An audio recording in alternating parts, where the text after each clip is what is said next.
आम्ही त्या फक्त व्हिडिओ मध्ये पहा की कोणत्या कोणत्या महिला होत्या, कोणते कोणते माणसं होते, कपडे फाडतानाचे असे व्हिडिओ क्लिअर घ्या ना. असा क्लिअर व्हिडिओ घ्या की आता या बाई लुचायला लागले, मी या बाईचा व्हिडिओ निघाल का नाही.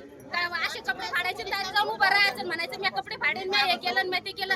त्या मुलीच्या अंगाला हात कोणीच लावला नाही. ती कोणाची तरी माय बहीण आहे, आम्ही एक बाळ आहे गावची, आम्ही तिच्या अंगाला हात लावण्याचा प्रयत्न कोणच केला नाही. ती बाई आमच्या बहिणी वाणी, आमच्या नवऱ्याच्या, आमचे मालक, आमचे लेकर, आमच्या मुली तेवढ्याले, ती पुरी एवढ्याल्या मुली आमच्या, आम्ही तिच्याकडे वाईट नजरेनं कोणच पाहिलं नाही आणि वाईट नजरेनं तिचे कपडे कोणच फाडले नाही. तिनं तिच्या हातान कपडे फाडे, दारी आली, दारी बसली, सगळं पोलीस प्रशासन तिथं होतं, PSI तिथं होते, सगळे होते तिथं. आणि आमच्याच घरावर काड्या मारल्या, हे केलं. माझा स्वतःचा मुलगा फौजी आहे, माझ्या नवऱ्याला नेलं ते ना, ते गेल्याच्या नंतर मग आमच्या घरावर अशा काड्या फेकल्या, दगड आणले, गाड्याचं नुकसान केलं, घरातलं नुकसान केलं. आम्ही कोणीच कोणाला म्हणून नाही, आम्हाला स्वतः कपडे फाडून तिथं जाता येत होता, व्हिडिओ काढता तिथे. आम्ही कालही काढे नाही, आजही काढे नाही, काढणार नाही. आम्ही एवढी जातीची खालच्या स्तराला येणार नाही. त्या मुलीनं आमच्या गावाचं सगळं नाव खराब फक्त केलं, ते एकटे पोरीन केलं. नाहीतर आम्हाला मराठी वंजारी कोणत्याच कोणाला समजत नव्हते. इथून मागं माझ्या लग्नाला 20 वर्ष झाले, मराठी म्हणून मला कळत नव्हतं मराठ्याचा माणूस आहे, मुद्दाचा माणूस आहे, मागाचा.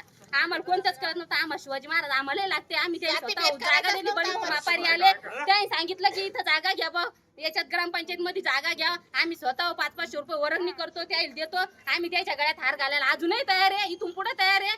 फक्त त्यानं जातीवाद केला नाही. त्या पोरीचं पहिलंच आमच्या गावात मारण्याचं भांडण चेतेले आणि ती राजकारण करते आमच्या गावात. याला धरायचं, त्याला सोडायचं, त्याला धरायचं. आमच्या स्वतः घरातल्या माणसाला दारू पाजती ती नेऊन आणि ती सगळ्याला आम्हाला फक्त त्रास देण्याचा प्रयत्न करू राहिली. आम्हाला तिनं कोण्याच माणसाने तिच्या अंगाला हात लावला नाही, तिचे कपडे कोणच फाडले नाही. सरपंचाला बदनाम करायचं आणि तिचं लॉकेट गेलं नाही, चॉकेट गेलं नाही, कोणच केलं नाही. आमच्या सरपंचाचे उलट आहे ना, घरात जाऊन तुम्ही पाहून या किती नुकसान केलं, किती फोडलं तोडलं. आम्हाला काही द्यायचं घेणं नाही, देणं नाही. लॉकेट पाहायला गेलं नव्हतं कोणी कोणाची तिथं आणि कशालाच गेलं नव्हतं. फक्त भांडण होऊ नये म्हणून हे सगळे गेले की बाबा एकाकडे तुम्ही पुतळा मांडा, त्याशी सगळे मिळून त्याला हार घाला.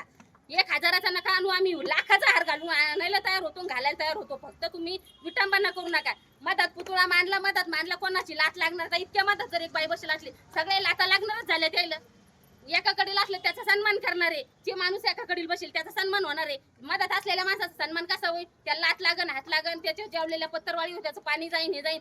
हे मोठाले त्याची बिन माणसं आहे, त्याची सांगणार आहे. पण आमच्या माणसाईनं कोणता माणूस आहे तिचे कपडे फाडताना फक्त दाखवा म्हणाव. त्याच्या एवढं वाक्य लिहिले की बाई कोणती होती कपडे फाडताना, माणूस कोणता होता कपडे फाडताना, फक्त तेवढं सांगा. आमच्या माणसाला न्यायची 19 माणसाला तिथं 20 माणसाला न्यायची गरज कोणालाच नव्हती. आणि याचं त्याचे काय उचलले नाही, आमचे उचलले, त्याचे काय उचलले नाही. आमच्या पोती तोडे नाही का त्यानं, आमच्या लक्ष्मीला मारलं नाही का त्यानं. आमच्या एका म्हातारीला मारेले तर ती म्हातारी बेसूत पडली, तर त्या म्हातारीला कोणा दवाखान्यात नेलं नाही. आंबादा सोन्ने म्हणून त्याचं त्या म्हातारीचं नाव आहे. त्या म्हातारीला मारण्याचं मारलं त्याने 2-3 काड्याने एका माणसाला, एका पोराच्या तोंडात चापट मारली, एका पोरानं 18 वर्षाच्या त्या बाईच्या तोंडात मारली चापट. मग त्या म्हातारीला काऊन नाही आम्ही उघडा केलं ना हे काढे. एक पोरगी म्हणती फाड कपडे. एक बाई म्हणती नाही ते काढून टाक, हे फाड. 3 वर्षाच्या मुलीचं अपहरण करायला नेलं आणि म्हणे तिकडे नेली. मग कोणा माणसाने नेली ती? 3 घंट्याच्या नंतर कोण आणली पाहून? कोण गेला तिला पाहायला 3 घंट्याच्या नंतर इतक्या मेळ्यात? आमचे माणसं झोपी घातले, त्यांकडनं नाव नेले. आमचे मेन माणसं त्यांनी तिथं नेऊन टाकले. मागच्या माणसाला दगड फेकले, काड्या फड्या, गाड्या फड्या. आमच्या आता लाख रुपयाच्या गाड्या आणलेल्या, आमच्या गाड्या फड्या त्याने. तिच्या त्या मुलीच्या फक्त एक मेन वाक्य की त्या मुलीच्या अंगावर हात कोण घातला, कोणती महिला होती ते दाखवा. आले तिचं नाव लिहून द्यायचं, इल तयार करा, आले त्याचं नाव लिहून द्यायचं, सांगायचं ह्या घरातला माणूस आहे, त्या घरातला माणूस आहे. आम्ही सांगू शकतो तो मराठी आहे, तो मराठी आहे, तो मराठी यायला उचला. आम्ही ते केलं, आम्ही कोणीच कोणाच्या दारी गेलो नाही. आणि कळकळून आता आमचे माणसं, आमच्या घरात एकही माणूस राहिला नाही. आमच्या गावात वंजारी समाजाचा खरोखरच वंजारी जर तुम्ही असले तर वंजारी सगळे एका पादराने एका रस्त्यावर. आमच्या गावात एकही माणूस राहिला नाही असा.